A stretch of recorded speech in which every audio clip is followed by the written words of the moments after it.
Am I running? All right, we are live. Can you hear me? I can hear you. Let me see if I can see comments. Dan can't hear me for some reason. I don't think anybody's here yet. It says live viewer comments show up. How you doing, Ron? I'm doing all right. How are you doing? Oh, busy as all can be. Okay, you can hear me. I hear you perfect. Oh, okay. It's all Dan. Yeah, well, you know, Dan. You guys hear me perfectly fine, right? No issues? What'd you say, Dan? Huh. Can you hear us, Dan? There's something. You heard me a minute ago. Yeah, we've been really There's only busy. one viewer, and I'm trying to see who it is. It's me, so. One of the things that I'm working on. We have a little bit of time to play around with this, but I don't really know what's going on. And I'm kind of bummed out that it's not letting me become the biggest supplier in the country. Record it. You want So to throw it's all baseball my at it? brand. It's crazy. I don't get why. That's what happens when you get these technical guys who don't know what they're doing. All right. Well, nobody's joined yet, so I'm going to try to see StreamYard guest audio. So how's the weather up in New England? It hit about 105 today. But I haven't been outside, for a couple of days. So, Ron, you got to get out and play. Are you on? Are you guys on Google Chrome by chance? Say what? No, it's whatever you used. He can't hear us, hang on. Because the one gentleman who helped me set this up said to do it on Chrome. Hey, Michael. I'm not on having some technical issues, so I apologize. But welcome. Well, I'm not on my computer. I'm on my phone. So bear with us. Or if you want to come back in a minute. Let me tell Dan what's going on. Ron, are you on Chrome by chance? Maybe. Browser? I'm not on my computer.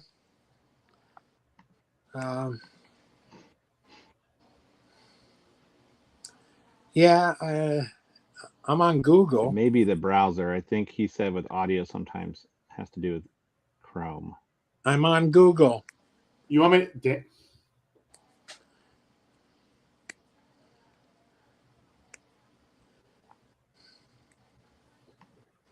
Ron, tell him I'll be back in a minute. I'm going to try to leave. I'm going to come back in on the other one.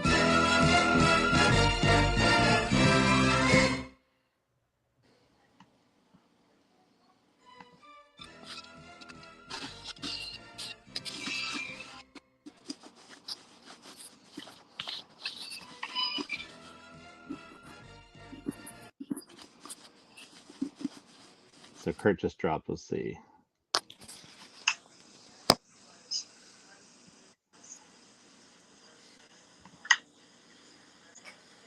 Yeah. Can you hear Ron and Kurt? Ron, try talking. I want to see if Michael can hear you real quick. Well, I don't know what you want me to Kurt, say. I'm here. Michael, can you hear them by chance or just me? I can hear both you guys. Hey, Michael. That's the problem going live. You never know how to test it out to actually see if it works. Why, is Kurt supposed to be there too? Am I not here now? Is Kurt Bazigian supposed to be here too? On my end, audio. Let me try one more thing on my side. No, that's my microphone.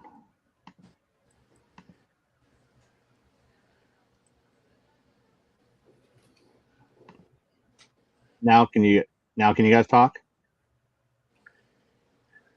Okay, can you hear me? Yeah, now I hear you. I hear you through my speakers. Can you guys hear me like through my AirPods, I wonder?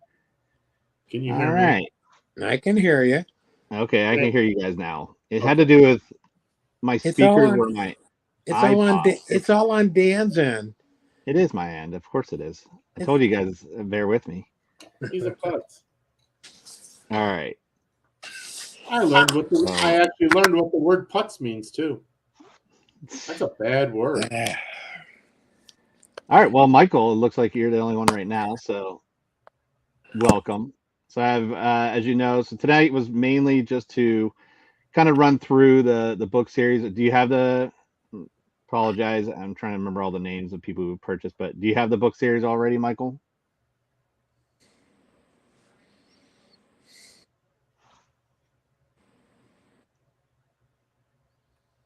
Well, I'm glad we got that figured out. Sorry about that, guys. Are we supposed to be able to hear him? Can you hear me now? I can hear you. Can we hear Mike? We can't hear Michael. No, he's just through the chat. So, Okay.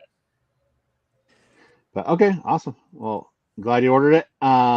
So tonight, I'm not sure if you had the previous volumes or not, but tonight I'm just going to run through the different slides or different chapters or volumes, I should say. So I picked out about 10 or 11 pages of each one.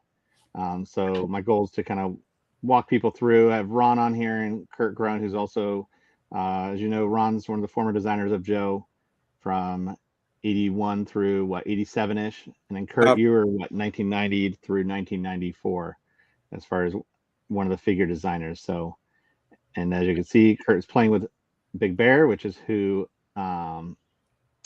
Big Bear is designed after himself.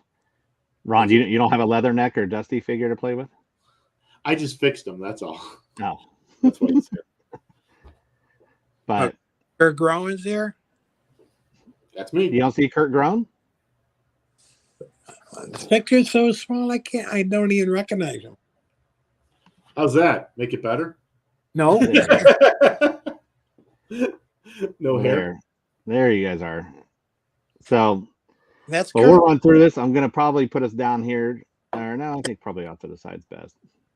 All right. Well, we're going to go ahead and go through some of the different slides. So Michael, trying to see who else is here right now.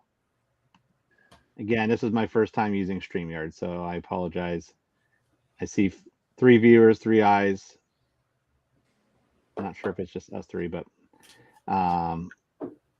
you live and learn. So we'll go ahead and start this. And so my goal was just to walk people through the book series, share out, and then if there's anything you guys want to jump in and share, or just anything about the book series itself, I appreciate it. Hi, Donald. How are you? So we're going to go ahead and go through this. Unfortunately, like I said, it apparently, because I'm just trying out StreamYard. I've never done it, so it's free. So it's not recording, unfortunately. So those who miss it, will miss it. So here's a table of contents for Volume 1, AB Dep. Here's the Vamp. So I'm just going to kind of run through this. As I shared, there's a lot of slides in here. This is for those of you who don't know. Originally, I was going to present this at Joe Fest with some animation and stuff like that, but the Sergeant Slaughter breakfast went over a little bit, so I ended up just forfeiting my time so it didn't mess up anybody else's panels that day. So this is pretty much that presentation I was going to give, and my goal was to just run through these slides fairly quickly. I always joke, I know most people look at the pictures first, and then they'll go back to reading it. So we'll run through these. If there's any snippets of information I have or Ron or Kurt want to share regarding a certain page or character, I'll let them share out some funny information about it. But we'll kind of get started here and run through it. And at the very end, I'll be showcasing the latest volume as well as a preview of the next book, Volume 13. So those are jumping quick. So that's Wayne Luther designed the Vamp. Here's Ron's rendition of Major Blood, which, as some of you may know, Major Blood there's a rendering where he was potentially going to be a man or a woman based on the rendering that Ron had done. So Ron was having some fun with the different designs. And Ron, do you want to share real quick, like what you have 12 different sketches here? Kind of the process real quick for people. Do you want to just briefly describe what you were doing when conceptualizing different characters? Well, basically, it's just taking doing a number of sketches of an idea for a character, and I tend to do a lot of sketches. Here you got 12. Sometimes I do less, sometimes I do more. But I'm trying to figure out now what marketing people want to see in this particular character. And then they would take these sketches, they would review them, they would pick out things that they like or don't like, and kind of cobble the figure together. So at the end, you have that, like the color study you see there is the final concept. I'm doing the same thing right now for Op Recall. So basically doing the same type of work as we did back then. Hey, Ron, I'm going to step in here. How did you get away with putting the dog tags from G.I. Joe's on Major Blood? I could not get away with. I don't know. I just happened to, it happened that way, and nobody said anything. So, and they went with it. So I'm complaining, but I mean, seriously, that gets a holy crap moment. Yeah, I know. You couldn't pull that off today if you wanted to. No, exactly. Not well with today's military and what's going on overseas. No, you couldn't get away with that. But I think it was towards the end of the Vietnam War and all. So I don't know. We got away. Got away with it. You I think you guys got away with a lot of things in the early '80s compared to the '90s. So yeah, well, even the symbols on, the Eagle Globe and Anchor, Marine Corps, you can't do it anymore. Yeah. Any kind of insignia from any militaries, you can't do it. But Kurt, I mean, you did Gung Ho in '92, and you're still able to use that. So, oh yeah. Somebody did it, right? You slip whatever you can through, but the dog tag, that's a nice touch, but it's just amazing they let you do it. Yeah. So here's a Skystriker from Wayne Luther, and as I shared in the preview of the show, there's some tidbits of information in regards to the no step decals, because there's a million of those.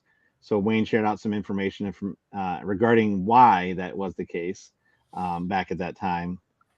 Here's Duke with some color studies of Duke as well, which is what Ron was saying about having a final design, and then just coming up with some different variations as far as the colors for Duke himself. If you guys want me to slide or back up. That's what I was gonna say. Tell me this. The flag's on backwards. Which one? Your drawing of Duke, dude. That flag's backwards. It always flaps in the way he's walking. I'm not sure if that was my idea or.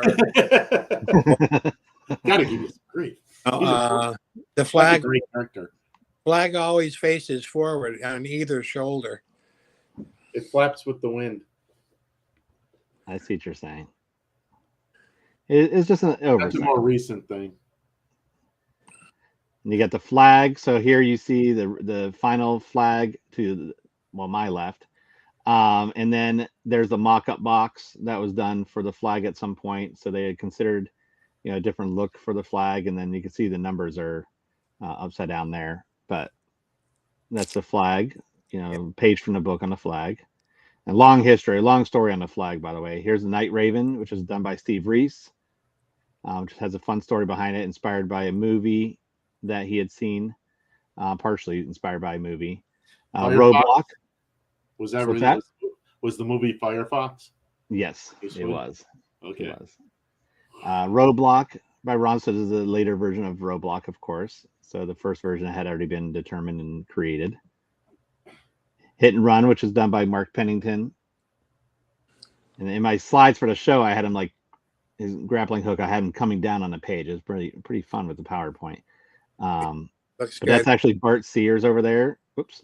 Back up. So Bart posed for those, huh? Yep, Bart posing for the photo of the presentation art. which that to the left, that is a Bart Sears presentation piece, by the way. Well, Mark and Bart are very good friends, so they pose for each other all the time. Yeah, so they did. Well, they were the lovers. newest book. What's that? They were lovers, so Really? I knew you were going to go there. I knew you were going to go there, Kurt. And then we have a patch, which was an unproduced concept that Mark Pennington had done for the Dreadnoks.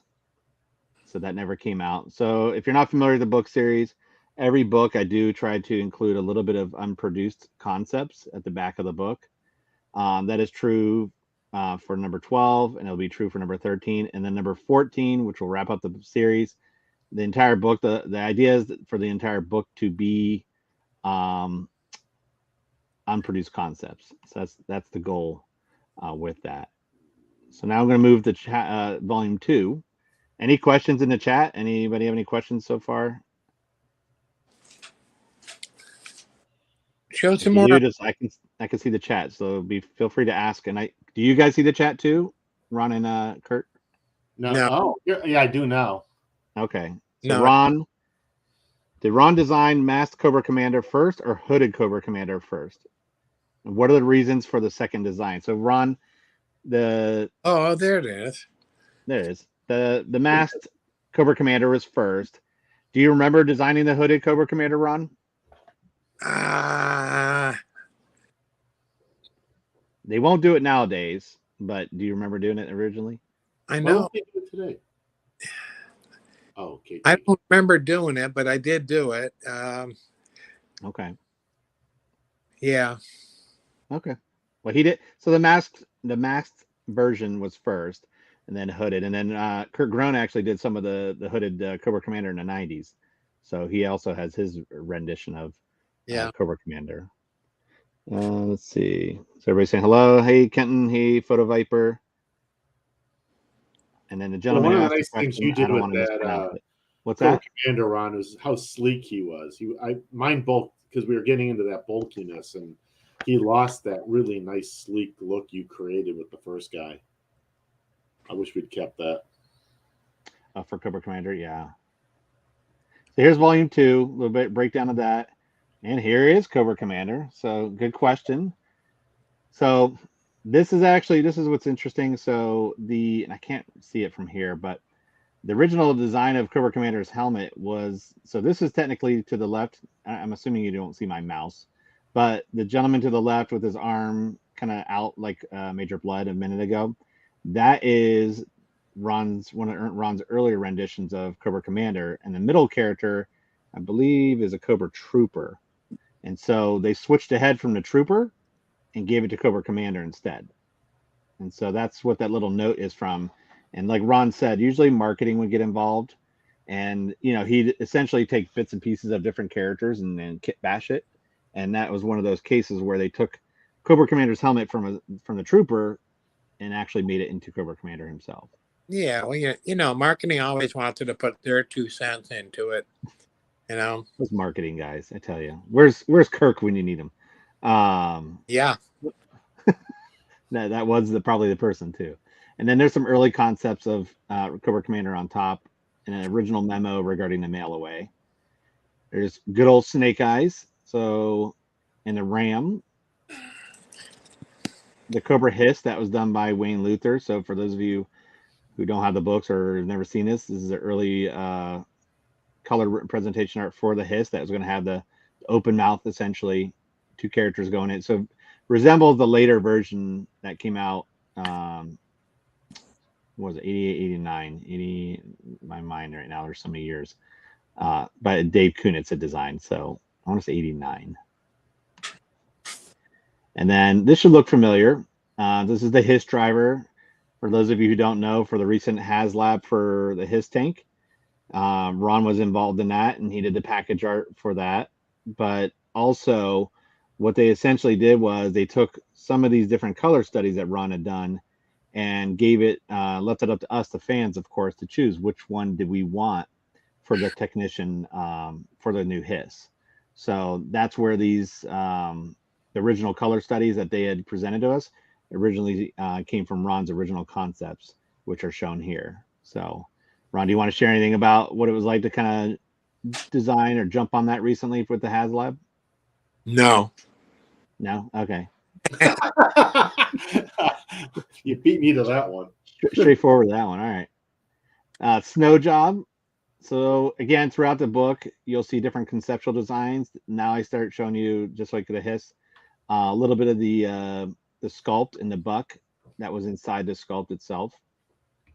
Who came up with the name? Really nice classified of that. What's that? They're doing a really nice classified of that figure. Yeah, Snow Job looks great. Looks great. And then Big Ben, they're doing of yours, Kurt. I don't know if you see. I think I sent that to you. So here's the Asp. Different look. These are Wayne Luther designs here. There's good old Storm Shadow, which I always loved their early concept of Storm Shadow with the beard and a snake crawling up his leg. But that's Storm Shadow there. Then there's Zorana, which everybody just recently pointed out the fact that she doesn't have her armor now. So they're going to be doing a 3 3/4 inch Zorana with the tattoo now showing. And in the book, I share out a little bit why on Xandar's page, why they didn't do what they conceptualized or what Ron had done with her being, her sleeveless and that arm and with the tattoo. And it's not what you think. I mean, it has to do with engineering. So when you read the book, you'll kind of learn a little bit about that and why that was. Here's some of Kurt's. So you got the Snow Serpent, an updated Snow Serpent on a board, and then Incinerator. Now, Incinerator is cool because this is when we started doing the mechanized launching, the spring-loaded. The Incinerator, we did the rubber band catapult. And what made him great was in a meeting with Greg, we had convinced everybody you could not launch anything else but the ball on it. And in the meeting, I happened to bend a paperclip a certain way, double wrapped the rubber bands, pulled the trigger, and it went through the ceiling. And that was those old foam ceilings. And we're sitting in the meeting, both looking up, and little specks of dust are coming down. And Greg just looks at me and goes, "Don't you say a thing. Ever tell anybody what you did." But yeah, the idea was that when we built that, you weren't able to launch anything else off it. You had to really work at it to do what I did. But that's back when we were just starting all the launching mechanisms on all the Joes. And same with, I think, the Snow Serpent had one also. Yeah, I think I'm trying to think off the top of my head. He had a shoulder. He had a shoulder mounted one. Okay. Yeah, I'm trying to remember. Don't quote me on that because that might have just been prior because he had this, but he did have the snowboard. So Photo Viper said my catapult still works today with the original rubber band even. So I call shenanigans there. There's no way that rubber band still works. I broke every one of them within days.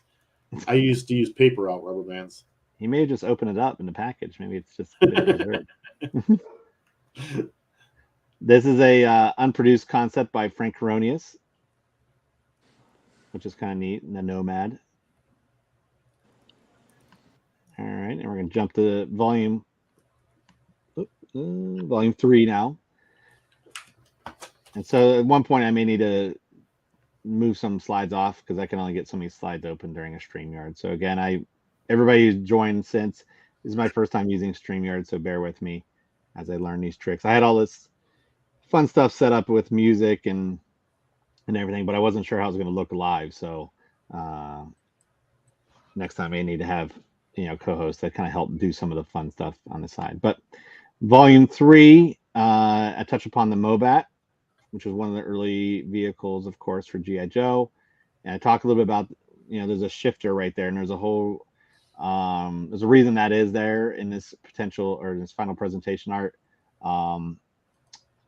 It was based on the fact that they were doing Rough Trucks, which is another brand. And I don't know, Ron, did you work on Rough Trucks at all? Only in the beginning when we try to get Joe back into the line. Okay. I had done a Rough Truck and had it painted olive drab. We put G.I. Joe stickers on it and presented it to management, and they weren't too keen on it at first, but it got Bob Prupus thinking. He wanted to come back with G.I. Joe too. So yeah, it was kind of the beginning of the 3 3/4 inch figure. Mm-hmm. Mm-hmm. So I share a little bit about the history of that. Here's the Baroness, which, as you can tell, Ron originally designed her without glasses and then added the glasses later on. Do you remember whose idea it was to add glasses to her? Yeah, mine. Okay. Any reason why specifically? Yeah, well, I wanted her to be a smart woman, and generally, if you put glasses on somebody, it makes them look a little bit smarter.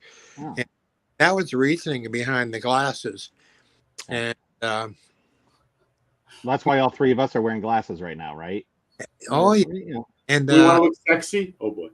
And intelligent, he said. Intelligent. Oh, intelligent. Oh, yeah. And she came when we had her sculpted. You know, she came with big boobs, and that was kind of frowned upon by management and marketing. So they had Roger Avey go in there, and he had to slim them down to so that they would be appropriate. Who did the sculpt on it? I know. If you see sculpts today, it's crazy. They got biggest boobs and butts I ever saw. Who sculpted it? I think Bill Culbertson did. He didn't. I said he had to rework it, trim them down. No, Kurt asked who sculpted it. Oh, I don't know. I think it's Bill Culbertson, if I recall. Yeah, it's Bill Culbertson, then Kirk Hyman, industrial designer. You can maybe read it more than I can, yeah. Merkline. I don't know who did it. Merkline or no, Merkline was later. So this is still in-house. So I think it's Kurt. And again, some of the early Joes were sculpted. Different parts were sculpted because Jim Totley did the heads, and then someone else did the legs. I think Roger did legs, and someone did the torso. So yeah, you had a mixture of sculptors. We're doing different parts at the time. Yeah. And then here's Dr. Mindbender. As you can tell, there's two different cape designs down there. So I explain, the reason being and why they went with the cape that we got. Cobra La. Yeah. Which is, not anybody's real favorite subgroup, but that's a beautiful painting by Dave Dorman. Who, Ron, you brought Dave Dorman in with Hasbro, right? If I recall. Yeah. I was doing miniatures at the time, and I went to a miniature show down in New Jersey, and that's where I met what's his name? Dave Dorman. Dave Dorman. Sorry. Oh. Dave Dorman. I met him, and he came to our room, and I looked at his portfolio, and I said he ought to, get in touch with Hasbro, and we could probably, use his artwork. And so we hired him to do some work for us. Yeah, I mean, Dorman does some beautiful stuff. So let's see. Donald says Nemesis and Forcer is awesome. I don't care what anyone says. The original figure did not do him justice. I agree with you. I mean, the painting's beautiful of him here. I think all of them are really neat in this painting. Yeah. Mindbender has the best copies in the entire line. I'm worried about him. So here's a repeater that was done by Mark Pennington. The fun thing I love about this is just the fact that he has a big stogie in his mouth, for the internal presentation art. So what you see here is in the upper left is the just an ink rendering of him that would be used for color studies, and then the bigger design in the middle was the internal presentation art that would be presented, and then later on, just like to the R&D group, and then later on they would do a more refined rendering even. And that's what you see to the right, which is a George Woodbridge. Mm-hmm. Yeah. Got him that for Hasbro too. How did you guys find him? How did I find George? Yeah. Well, I was a Civil War reenactor for a long time, Right. and have these military reference books up in my room that show, all the different uniforms of the American Civil War. They're all done by George, and that's how I found out about him. And then I find out he worked for Mad Magazine as well. Yeah. Was it Mad or Cracked? Mad, I think. Mad. Mad. Yeah. So. Yeah, Mark Pennington loves George Woodbridge because Ron, I got some of those pencils that you had of George Woodbridge's of the ninja characters that we don't know what they're for, but Mark ended up inking some of those, not the originals, but we made copies and then he inked those because he's always been a fan of George Woodbridge. So So here's the Razorback color studies for the Razorback, so you can kind of see, how many they would have to do, and there'd possibly be even more than what's shown right now for different vehicles.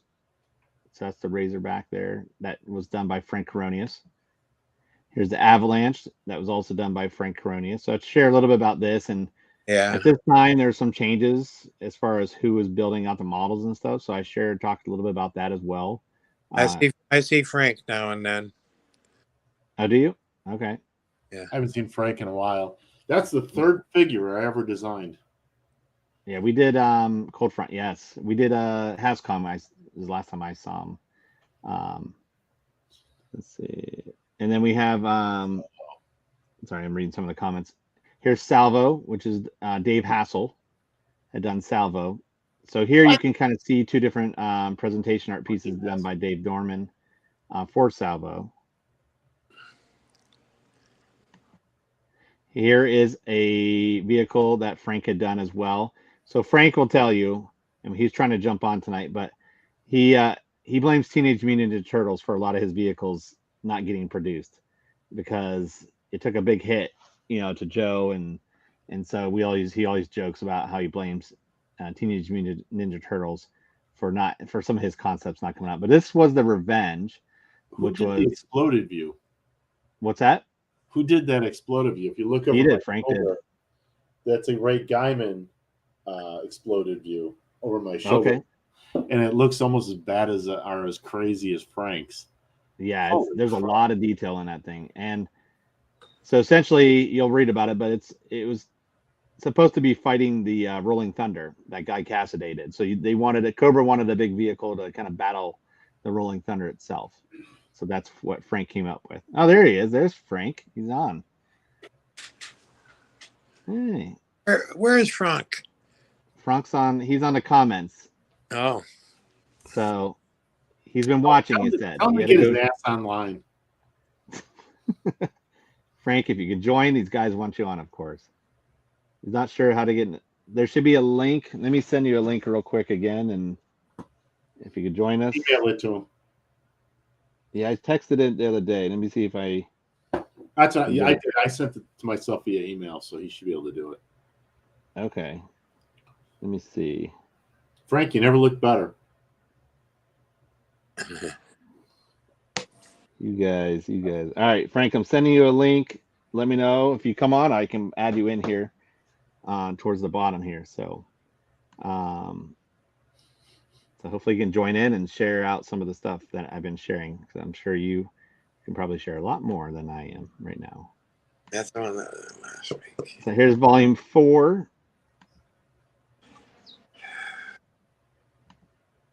So we have here, so you guys may have heard Declassified a couple years back uncovered some information, or actually final product.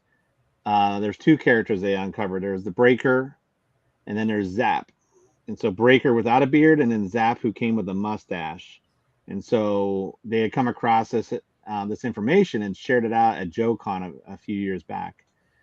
In doing my research of the books, I've been very fortunate to come across a lot of internal memos. And with that, I came across a memo talking about alternative heads for 1983 to make them resemble more what the package art looked like, was essentially what they were doing.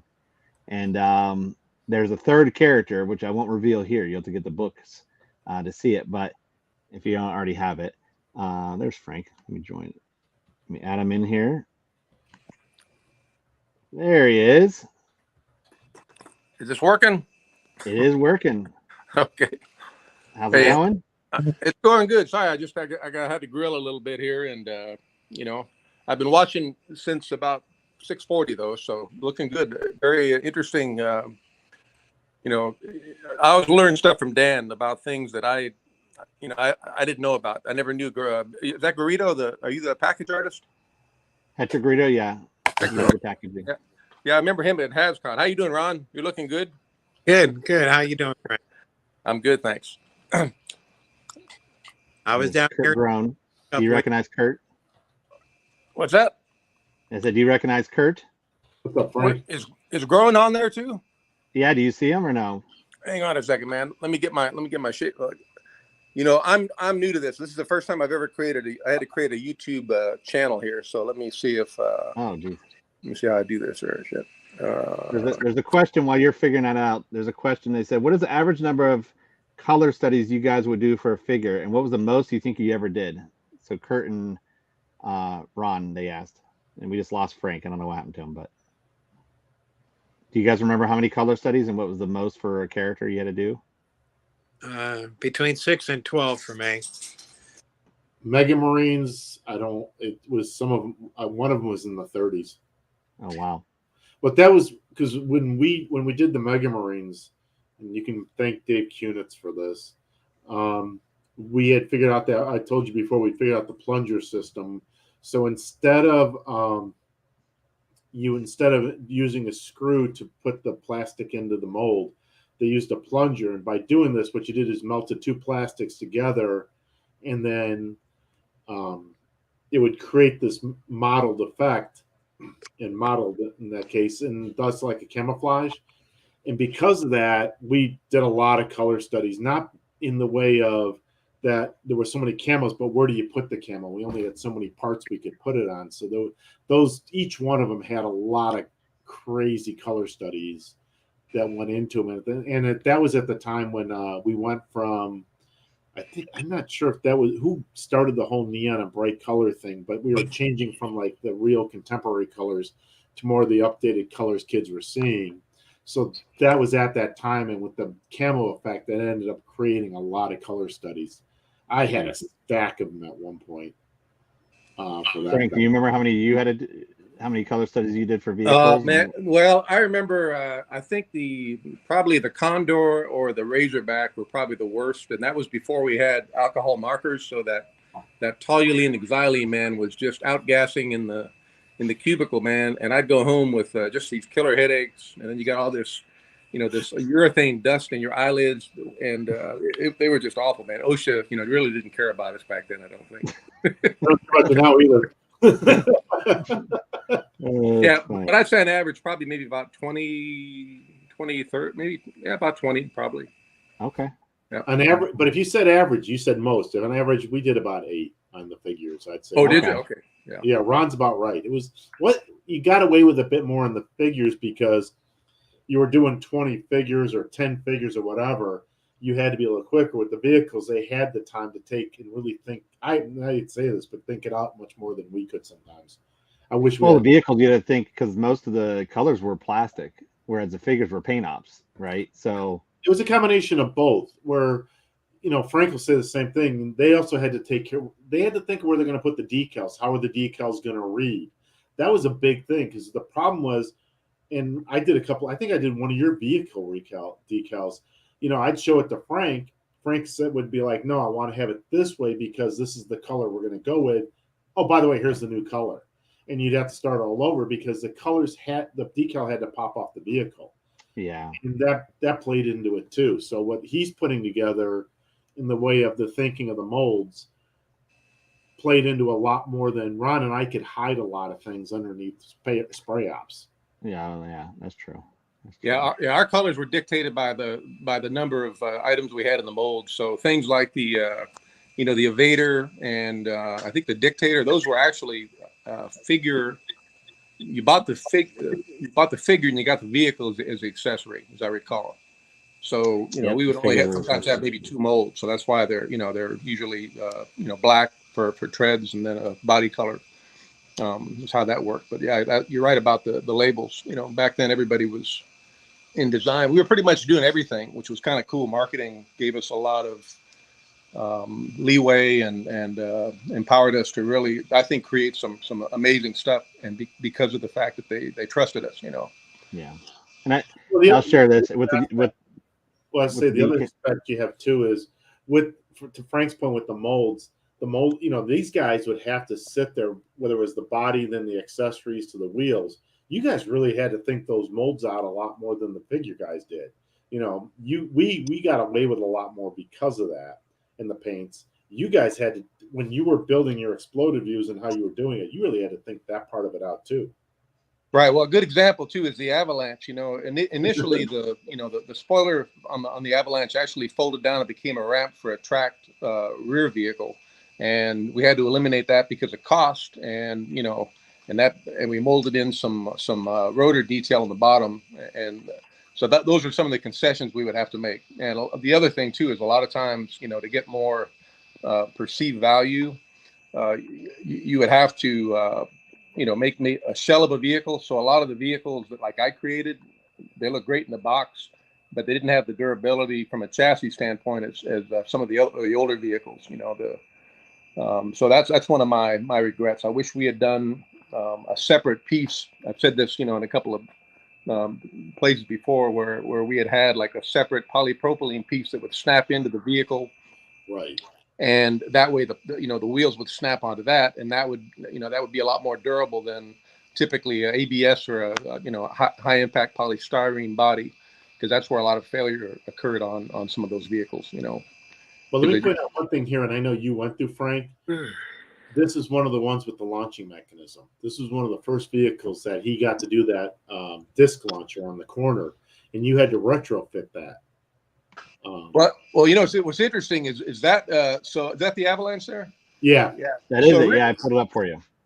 Yeah, so originally that's one of the, when I left in probably fall of '89, I had several vehicles I was working on, and because I left, I think a few people inherited some of my some of my cleanup work here. I think in fact, Kurt, you did maybe the labels for the Retaliator helicopter. And I think Bill Young might have done. Bill Young worked on a lot of yours, yeah. Yeah, the detailing on the what became the Raider, that was originally the Brawler, but the Avalanche. One of the things that they did is that was one of the first that used the finger flick technology. I think the Hammer was the first one I used that had the the finger flick missiles that in the back, but the ratcheting ramps on the Avalanche, were finger flicked. But so was the turret, and it was actually pretty simple. There was no mechanism on there at all. It was just basically a cylinder and an open slot on the top, like the one that came out with it. That came out with, but you would just basically, flick the edge of the chip with your finger, and they would automatically index down. So that was finger flick. And the addition of that, putting a lever on that, and then also putting the side gun with a spring-loaded launch was done after I left. But I do recall, wondering why, the boxes said weapons do not shoot, and because of the stored energy mechanism, anytime you have a trigger and a spring, there's a chance that a kid can get injured, and it has the potential for somebody to discharge that. So that was the purpose of the finger flick. And I'm sure probably in testing, I wasn't there for the testing to see why they changed that. But I think around that time is when the Teenage Mutant Ninja Turtle pizza shooter came out, which had the motorized launch, which was actually pretty slick. Well, one of the things that happened at that time, Frank, and I think it was Cunit. Somebody got a board game where you took these rubber band discs and you slid it across the board. You'd launch them across the board. And I remember playing with those. And then somewhere along the line, Alan said, he turned us on and said, we need to get to the next level. We need to become competitive with the rest of the market. You had the Turtles, to Frank's point, and we had this board game that was launching discs and other things. It just kind of everything kind of spurred from that moment where Alan said go. I think you were just leaving at that time that took place. So like the Avalanche, the second rendition came with that, or that came with the disc launcher. You saw everybody scrambling to try to retrofit or fit new mechanisms into all this stuff. And it was a bit of haywire at the time, because when Dave Kunitz did the figures, or Dave Hassel did the figures, he still was under their finger flick. And when I came in, that's when they were kind of saying go, go, go. And we were given a lot of freedom at that moment. Yeah. Oh, it works. It works great. But that was, I just wanted to say that was one of those things where they, they changed that. And I think, it's fine that they did that, but it was a much simpler mechanism before. And actually, what's funny is since then, I've actually taken upon myself to because I think Nerf was probably, a lot of the offshoots of Nerf were probably some of the original mechanisms that were done by TechMech, Rudat's group, and and Feldman and people like that were just masters of mechanism, Right.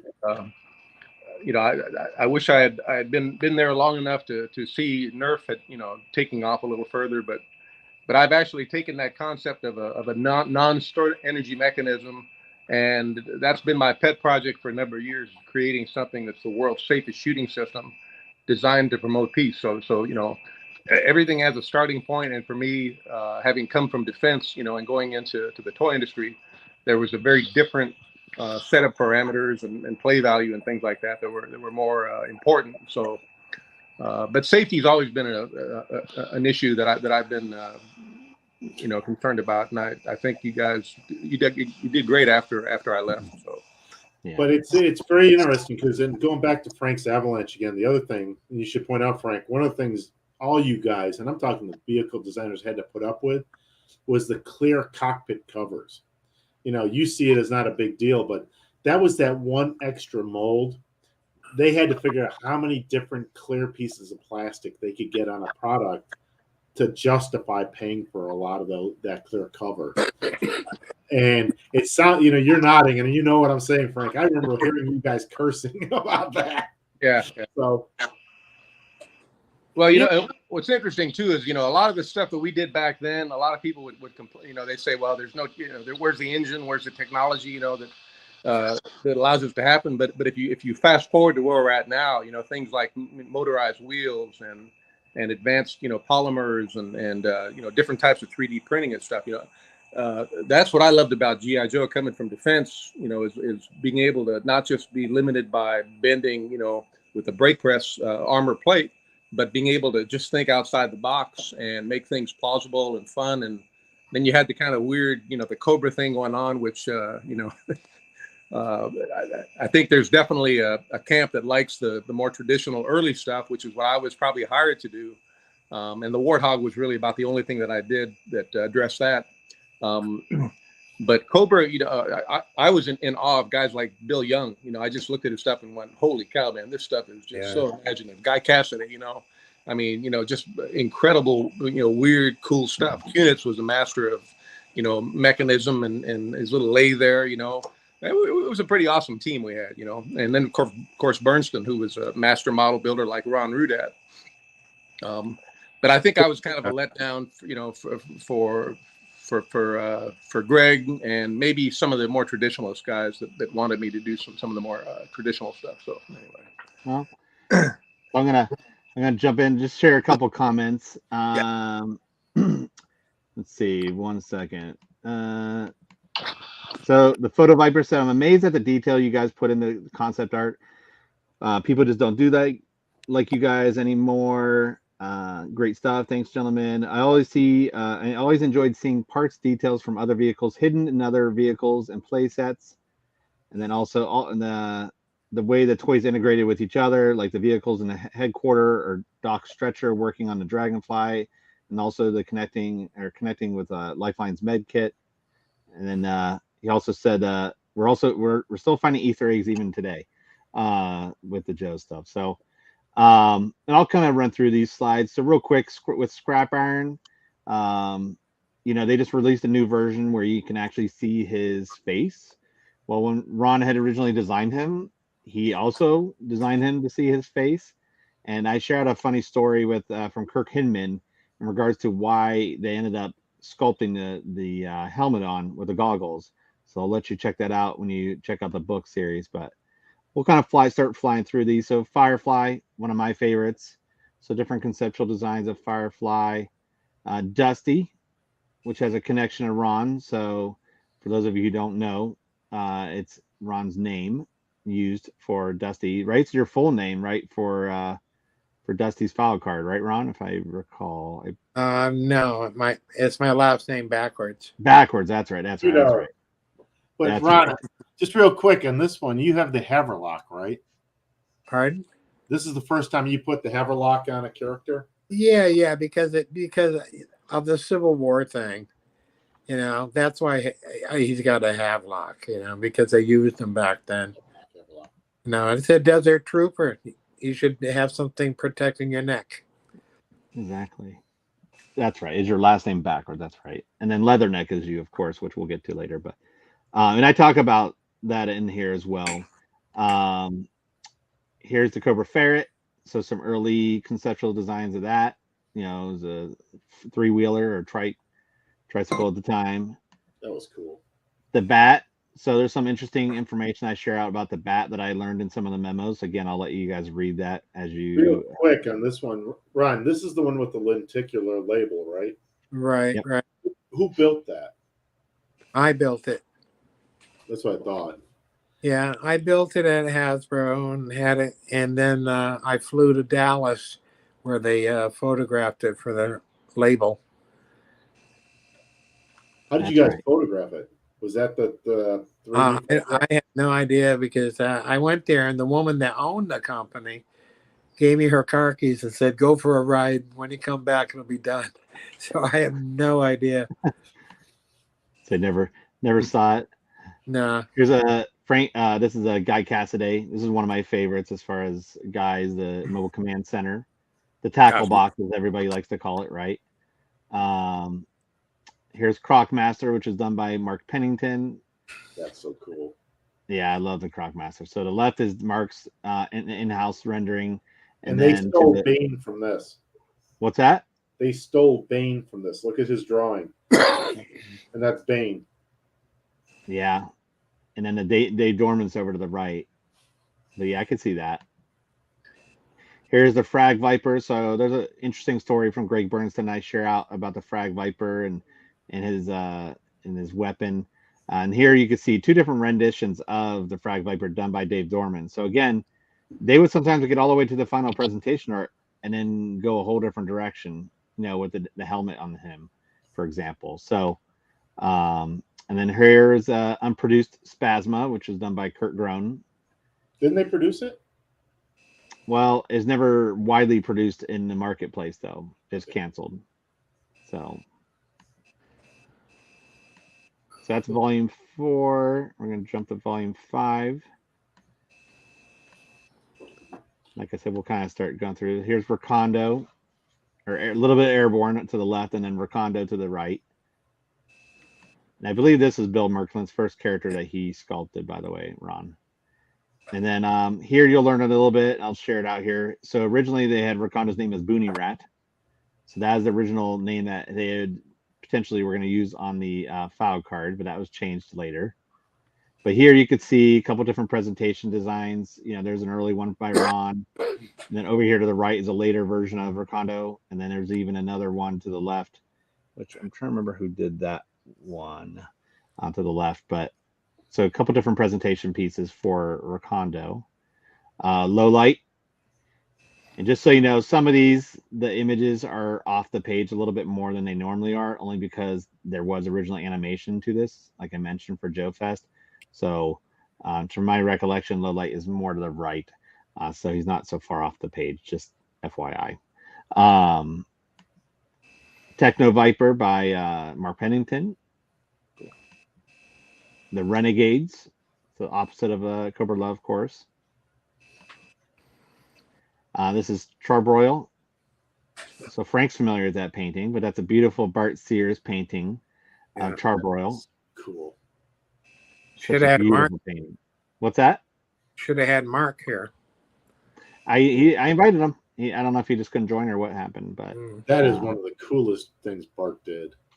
Yeah, I love Bart's final presentation art. Here we go, Frank. The Condor, which I think the next slide I do show your color studies.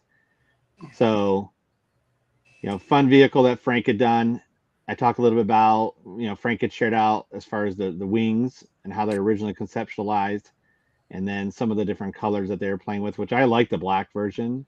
And here you can see, like Frank was saying, what is there? 9, so 18 total here of Frank's color studies for the Condor. Very so, white. What's that? I said we chose white, which was always, I always thought that was kind of cool because white's not a bad guy color, True, very true. Yeah. But yeah, you can see all these different color studies. By the time Frank went home with those markers, who knows where his brain was, but he did a lot of color studies at that point. Yeah. For the Condor. Here's Ambush, which is done by Dave Hassel. So again, a couple different presentation pieces done. Here's an unproduced vehicle by Wayne Luther called a Maniac, which I think kind of resembles the what's it called? The Crossfire RC vehicle, but this is actually a very early concept that was essentially meant to kind of battle the Vamp on the battlefield. So let me see. Hey. There you guys are. Now you're all up close. And then we get into volume 6. So like I said, I'll be moving because we got a couple more to do. So volume 6. So this is a fun favorite of mine, Grunt, the original Joe. So this page, this book, I think volume 6 is when I describe sculpting in heavy detail. So Grunt, I have a lot of good information as well as some really cool pre-production pieces to share out with Grunt. Originally, if you don't know, the Joes were designed with their helmets molded to their heads. Ron, do you remember why that got nixed or why they changed it? Was it just... No, it was probably a costing thing at the time. Okay. But, there's very little decoration on these things anyway. The first year. I can't remember if it was that or was it maybe how the mold would pull or no? You don't think that really had anything to do with it? What, not having the helmet? That would come down to probably the cost of adding that extra mold. Oh, okay. Because I know it was added on as an accessory, so I'm assuming that's cheaper then. That is wild. Look at those those decorations. What'd they give you? About 5 cents, Ron? First year. Kind of an awkward, stupid looking helmet anyway. Tells how you really feel. Beautiful rendition of the Dragonfly. Here's some details of the Dragonfly and some of the things that we did get, and then some of the things we didn't get in regards to some of the accessories or whatnot, like some of these guns and missiles that were supposed to be originally on the original Dragonfly, which I think the HasLab Dragonfly does incorporate a little bit more of this into it. So, and then here's Zartan, color changing Zartan. You can kind of see some of Ron's different color studies. Did the pink one go over well, Ron? The pink Zartan, did that go over well with anybody or no? Yeah, I think it did. Kurt Bazigian was very much into technology and all the latest things coming up, and that's why he wanted to see a color change on the chest plate, and I guess it came clear and then it turned color. And then his skin turned him dark as well. Yeah, so you got a very good tan. Yeah, that was Kurt Bazigian's idea to do that, but the figure went over pretty well. It's a very popular figure today. Oh, of course, yeah. And then Kurt, did they when you did Zartan later on, did they ever, from the Ninja Force, did they ever talk about doing the same thing or too costly by then? Not really. They just we were like by the time we got the Ninja Force, it was such a go thing. Yeah. Yeah.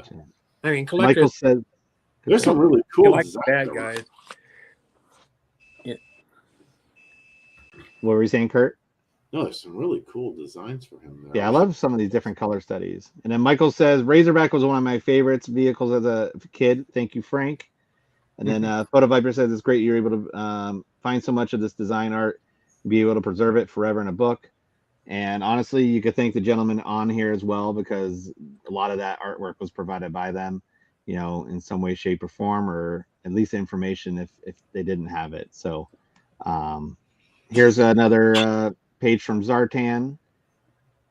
And so one of the things I show out, and one of the things I created back when I featured, well, no, I didn't feature or do that back then, but recently I've done, is Zartan. If you notice on the back and a cross cell, Zartan was the only vehicle or driver that was ever featured on the back. And the reason being, as you can see here, he was originally slotted to be an open stock character and carded. And so when they nixed that idea, and I described and I talked to Wayne Luther a little bit about that, you know, what was going on and why they kind of went towards doing a box. He shared out a little bit about that when I talk about the chameleon. So BDEP asked, how did the color changing work with Zartan? I never understood that. Do you mean the photochromatic material that they were using for the plastic? Or yeah, that's it. Basically, you know, it worked through the sun, I believe. Worked through the what now? Sorry. The sun. Oh, the sun. Yes. Yeah. And it's still, like I said, you're right, Dan. Still does today. So, and then there's the chameleon. So Ron, the dreadnoughts, a lot of people, I think they say that something about the, what was it? The fluffies, or I can't remember. I'll just skip over this because I can't remember the story. I don't want to bring it up, but something about the dreadnoughts being almost like Ewoks, or inspired from the Ewoks, or something weird. I don't. Does anybody in the chat remember what they read or heard? No, it came from it being inspired by Road Warriors. Yeah. Did you really say the Ewoks?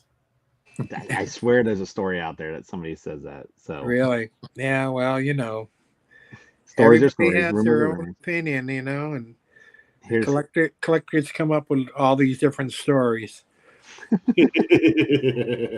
And there's Falcon. There's another Alley Viper by Mark Pennington, which Kurt had redesigned later on, or did some changes to his uniform, which I'll be featuring in the latest book. That's a nice figure. Mark did a great job on that. Yeah, that's one of my favorites as a kid. I remember, and that presentation art is beautiful as well. I'm trying to remember who did that. Is it James Payette, maybe? Can't remember who did that one. Here's a cesspool done by Kurt Groen is dedicated to his Vinny DeLeva, who's the product manager at the time. You want to share how you got away with that, Kurt, real quick? Oh, I have no idea at this point, but all I know is I'm sure the team was 100% behind it. Vinny always wanted to be a figure, and we couldn't make him the character on Taxi, you know, what's his name, Danny DeVito's character. So that's how we got him here. He always wanted to be a figure, and it was just like perfect. And I got a chance to put a slash on his face. And just so everybody knows, Kurt and Vinny are friendly today. So we've always that was fun, and he was really good about it. So I'm not going to sit there and laugh about it. I mean, it was an awesome character. This is an unproduced character by Tom Rank, called the Anarchy Soldier. So Tom was on the line a very short period. He did some of the early concepts for like Hit and Run, Spearhead Max. So you'll see some of his stuff throughout the book series as well. And then there's an unproduced character, or what was it? I'm trying to remember. EcoForce, yes, for Kurt. Who was made? Here's volume 7. So let's see. Destro, which is a favorite of mine as well. Originally labeled as War Master, so I share out Larry Hama's dossier. And some of these renditions of Destro are some of my favorites, Ron. I mean, the helmet and the different helmet designs you were changing it up and trying to do to this day are still some of my favorites as far as original artwork. Here's the Cobra Fang, which was originally a Joe vehicle and then went over to Cobra. Flint. I love the one of him golfing in his golfing attire. So that's awesome. The Viper, which is a favorite for people. But as you can tell, the whole process of conceptualizing, the Viper and the different helmet designs and stuff like that.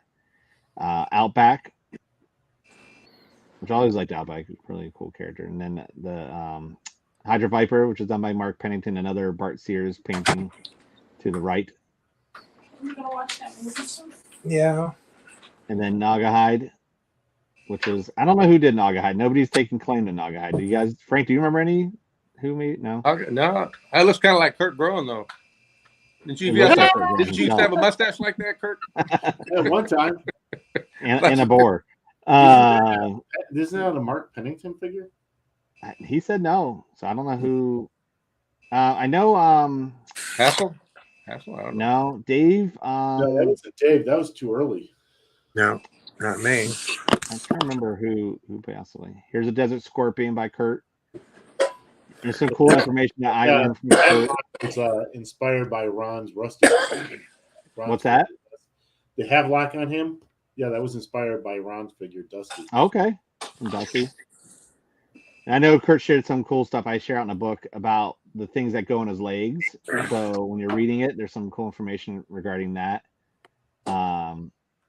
Here's an unproduced character called the Legionnaire. And for those of you who, I don't know if I show Roadblock version 1, but this is done very early on. There's a couple characters I'll show throughout the series of designs that Ron had been doing for characters that were based out of different countries. And so this is one of them. But you can see, if you look at the pencil sketches and stuff, and just a lot of times he would do, the same pose, for different characters. And if you see Roadblock later on, you'll see a very similar pose for when he was designing Roadblock, which you can kind of see this does somewhat resemble Roadblock, other than the fact he's not African American, and a little bit different head sculpt and everything, or head design. But as far as what he's wearing is very similar. Yeah. His volume 8. So we get into Flash. I talk a little bit about the visors and some of the changes with that. The APC, which was done by Greg Bernston. Blowtorch. So ton of color studies for Blowtorch, and Gary Jar Viper, I should say, uncovered a dark green version of this, which Hasbro eventually did make. And so you'll see kind of the progression of all the different color studies that they did with Blowtorch. And this is what they finally came out with. The Crimson Twins, which Ron, I just saw you post the other day or mentioned something. The Crimson Twins regarding the two characters. A lot of information shared here from the memos. So check that out when you're reading the book if you haven't read it yet. If you own the books and you haven't read them yet, check it out.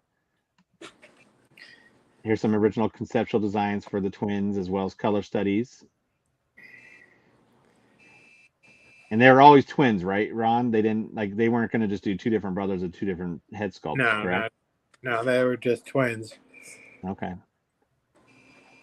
And that's an interesting pack. I mean, the 2-pack with those two characters was the only design, or the only package we've ever seen where they're like, we've seen other 2-packs, but where they had the mirrors, and is a very well done package, in my opinion,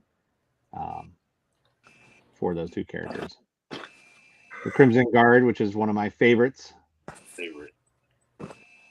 So beautiful designs by Ron, and I love the presentation art. I want to say Andre Carbonix, I believe, did the presentation art for him, I believe. But unfortunately, he passed away before I could confirm. Andre Carbonix. He did some presentation art, I believe.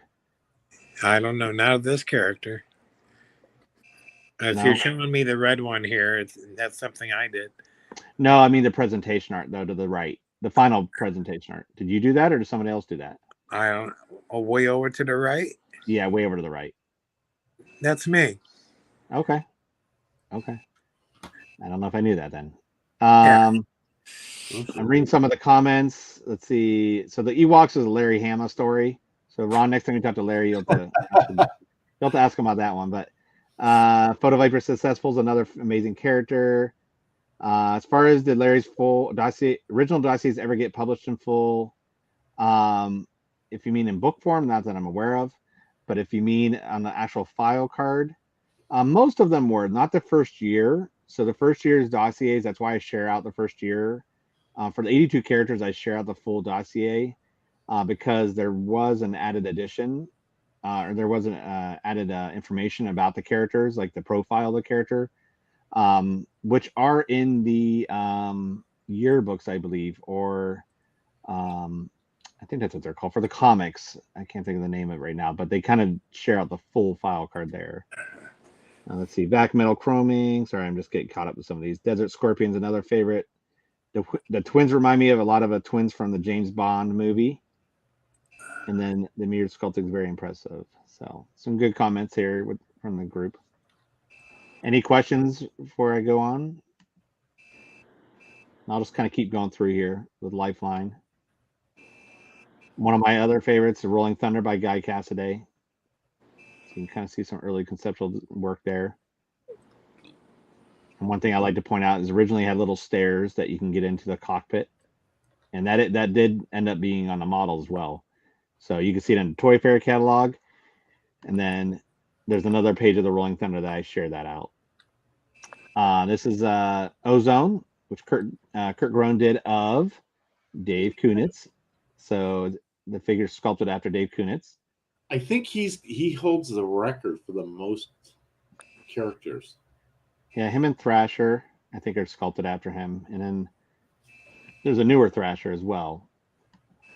And then here's an unproduced concept called Desert Force, which I describe and talk about that, which was done by Kurt Groen. That never came out.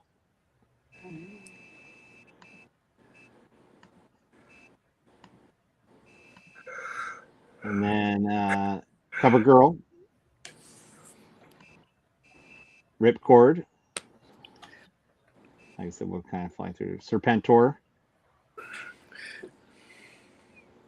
And a lot of different conceptual designs for Serpentor as well.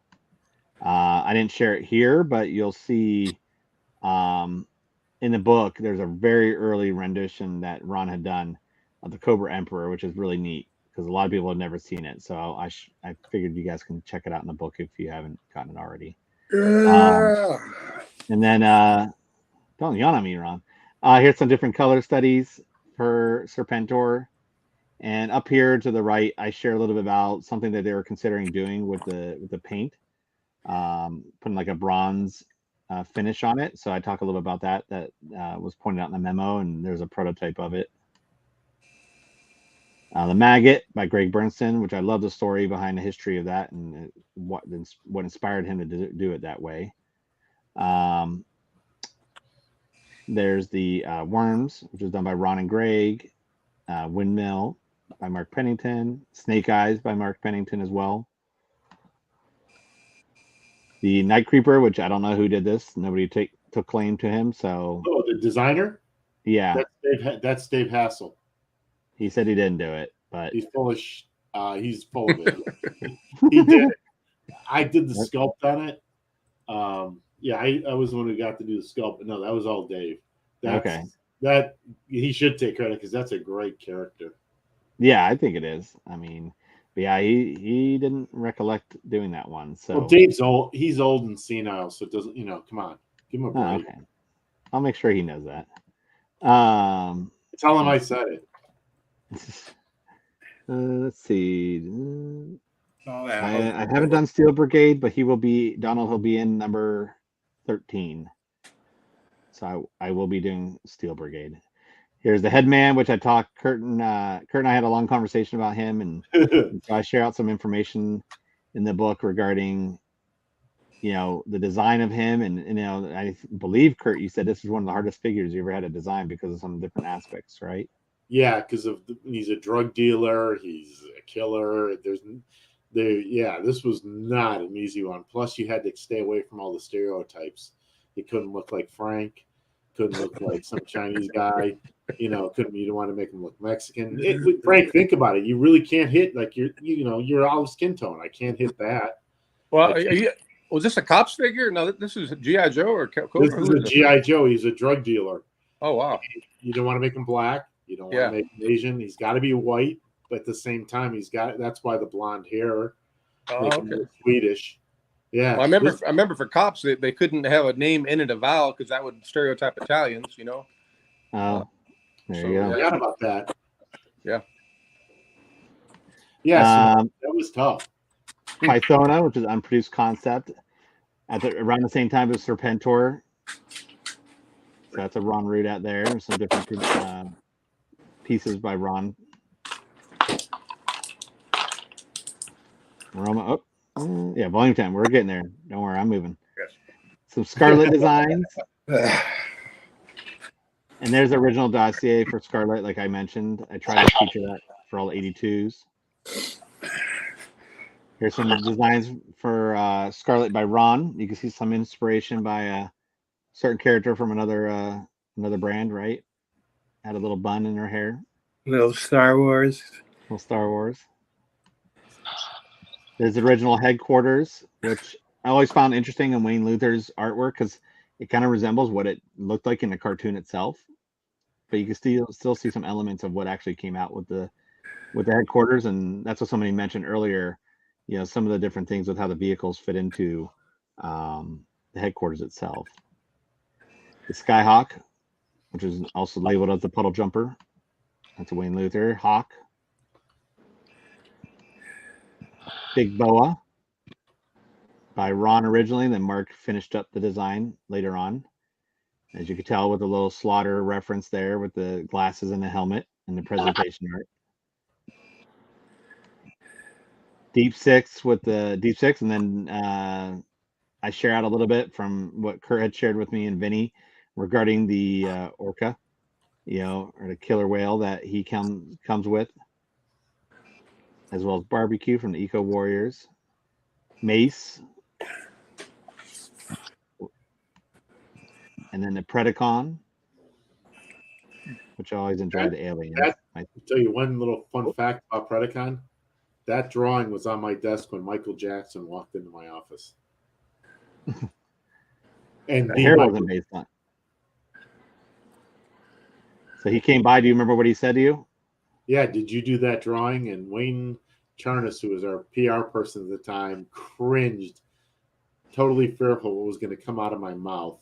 And I just said yes, but I wanted to say, yeah, little fairies came down and dwarves or something came down and did the drawings, but yeah. So the two drawings you see on the inset, the full character drawings, were the ones that were on my desk when he walked in. That's funny. Someday I'll tell the whole story. So somebody said, true story, I finally realized I needed glasses while reading these books. Sorry. And then Donald asks, Big Bo originally supposed to be Rocky. To my recollection, and I have some memos on this, or some sculpture sheets that have dates on them. To my understanding, they were two totally separate characters that were supposed to come out separately. So I don't believe Big Boa came from Rocky. I think it's supposed to be two figures separately. Ron, do you remember that at all when you originally started Big Boa? It wasn't because Rocky got canceled or anything like that. Like you were, to my understanding, he was just a different conceptual design. Do you have any recollection? No recollection at all. Okay. And here's some unproduced vehicles by Greg Bernstein. Which I thought I like the Cobra one myself. That looks a lot like the Cadillac Gates Commando Scout, the first one there. Yep. So I'm sure there's some inspiration from it. Yep. And then volume 11. We'll kind of whip through here. Is Cutter. So this just is the newest book that came out in May. So most of you probably just received this if you had ordered it recently, May or June. The killer or the whale, I should say. Wetsuit. Lots of memos on wetsuit. So there's a lot of reading there. So sorry, Kenton. It's a lot of small type, but there's some funny memos from Steve Reese back and forth talking about wetsuit that I came across. Storm Shadow by Mark Pennington, which is I love his rendition of Storm Shadow up here to the left. DJ, which was originally done by Tom Rank and then was modified by Mark to what we got today. Sky Patrol that Kurt Groen had done, and a lot of file card changes that I share out there. And then Stretcher, which is done by Dave Hassel. The Badger, which is done by Dave Kunitz. There's some interesting things with the Badger. He shared out about the plastic, the colors of the Badger that we discussed, and you'll kind of read about that. General Flag, which originally was intended, because he just came with a cap, right? And he was intended to have the helmet as well, but was that costed out? You remember? I think that's what we discussed, right? He didn't. Oh yeah, you had to choose one or the other. We should have gone. Oh, okay.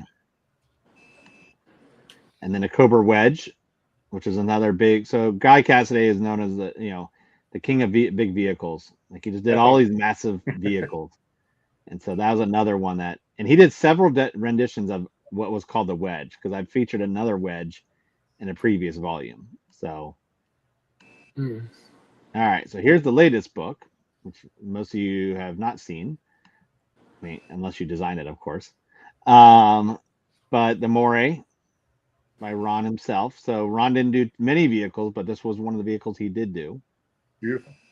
And then Todd Wise did the explosion view on the bottom. And the labels were done by Ron as well. Here's Ron himself as Leatherneck. And so I share here, the personal connection, because Ron's father was in the Marine Corps. So I talk a little bit about that and feature Ron. And there's a close-up of the card art, which if you look at some earlier pictures of Ron, very close similarities as far as the package art and what Ron looked like. Aren't you getting tired of me yet? No, we're almost there. Chuckles. So some fun stuff with Chuckles with his flower design. So talk a little bit about that, but you can see the Paint Master, the flowers are huge in comparison to the final product, which is probably small. Starduster. Shockwave, which is done by Mark. Night Creeper, or Night Viper, I should say, was done by Ron and Mark. That's a cool. So again, when Ron was on the brand and kind of dwindling down on the brand, Mark had taken over for him at that time. But Ron did come back and he worked on some of the Manimals later on and some of the Star Brigade later on with Kurt. Major Storm, which is based on Bob Swanson. So you can see the package art looks very much like Bob. If you see a picture of Bob, very good resemblance that Doug Hart had done. Later Firefly that Mr. Kurt Groen here had designed and worked on. Can I back up? No, that's Dave Hassel. That's Dave Hassel. That's right. Yeah, Dave Hassel did. I did the sculpt input. Dave did the initial. That's right. That's right. My bad. And then Vortex, which was done by Kurt. So I share out a little bit about the little guy used to have this in his hand, and they made me take it out. Yes, the original. Said everybody was number one. Yes, exactly. And then last slide. This is number 13, which I'm still working on, but you guys can get a sneak peek. So you have the Rattler that was done by Wayne Luther. The Cobra Water Moccasin, which was done by Todd Wise. Wild Weasel, done by Ron. Law and Order, done by Ron, which is essentially Kirk Bazigian. Hardtop. Payload, which was based on Bill Young's. It resembles Bill Young. The Mean Dog, another one by Frank that you can kind of see the camo color on the Mean Dog, which is awesome in my opinion. Yeah, Mad Dog was such a better name. Yes, Mad Dog. There's a reason it wasn't called. That was the one honored, and I dedicated the labels to my wife on that one, which was a bad mistake. Not a good thing to name your vehicle for your wife. Exactly. You called it Mad or Mean Dog? Oh, no, well, if you spell it backwards, that's what happened. Yeah, that's why he didn't stick with Mad Dog. That's what they made me change it for. Yeah, we had an incident we won't talk about where I was, just bringing it up, and I thought, well, Better safe than sorry, right? Yep. Exactly. And then a warhog, original concept of the warhog. And then dice. And then the armored transporter, which is an unproduced concept by Guy Cassaday. So that's what's to come in the next volume. I know we're about an hour and a half, so I want to be respectful of you guys. I appreciate you guys coming on. Is there any questions you guys have for a few moments? You guys hang on for a minute. You guys are good with that for a few minutes? Sure. Past Ron's bedtime, so we have to be careful. But hey, I gotta give you crap. Look, it is dark out there. I see the finger. He gave me the vortex finger. Any questions you guys have? Actually, someone told me that this may be recorded on YouTube. So, Kurt, where are you? I'm in Pittsburgh. Oh, okay. Yeah, it's still a little. I looked out, and the sun's just setting here. And Frank, you're in Texas, so it's what time is it there now? 7-ish. Right. It's about 7:57. So yeah. What part of Texas are you in? I'm kind of northeast of Dallas. Probably, if you know where Allen, Texas is, or Lucas, that's kind of our neighbor. South Fork Ranch is about 5 miles away from where I live here. So, east suburb of Texas. I've been there, but I've been by there many times. I go down to Katy, Texas, a lot. Oh yeah, that's Houston area. Yeah. Just east of you, east. There's a barbecue place. I remember we got free pie and all that out of it, and it was just. I think it was Grandpa from Hee Haw was serving us, and it was just great. Who's B. Depp? He says he's in Pittsburgh. Depp's in Pittsburgh. Yeah, I was in Grapevine, Texas, 2 weeks ago. Oh, you were? Oh, you at the show there, Ron? Yeah. I didn't hear about that until I saw it on the news. And shoot, I wish I had known that, man. But we were watching grandkids. My two grandkids were. We had to watch them, so we would have been unable to get out anyway. But yeah, things have changed. When I met Frank, he didn't have any grandkids. His daughter wasn't married. So things change over the years, of course. So that was pretty awesome. Hey Dan, just a real quick comment, man. It's so cool to fast forward from where we were at. When we first met, and I think you were having resistance from some people, getting information, but I think you proved to everybody that you're just a kind, compassionate human being with an incredible, historical ability to capture everything. And I just think it's awesome that you're doing that. And it's been so much fun just to learn more about and appreciate what you guys did, Ron and the figure guys, the package guys, you really did breathe a lot of life into some of us old guys, especially myself here who, only was there for a few years, but still was a lot of fun. So yeah, but you're already on volume 12, man. Unbelievable. I appreciate it. And Frank and I used to talk all the time, and just shoot the crap and talk, and and I try to keep up with everybody, and everybody's lives have changed. When we first started talking, it was probably I don't think Noah was even born, so 2009, 2010. I remember meeting Ron at Joe Fest 2010. So that's the first time I met him. And then ironically enough, Kurt had done a commission for me back in 05, 06. So, we had talked briefly back then. He didn't like me back then, but I think he likes me now. No,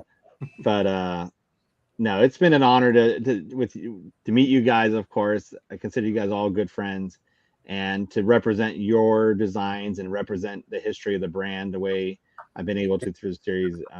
Grateful to all of you, of course.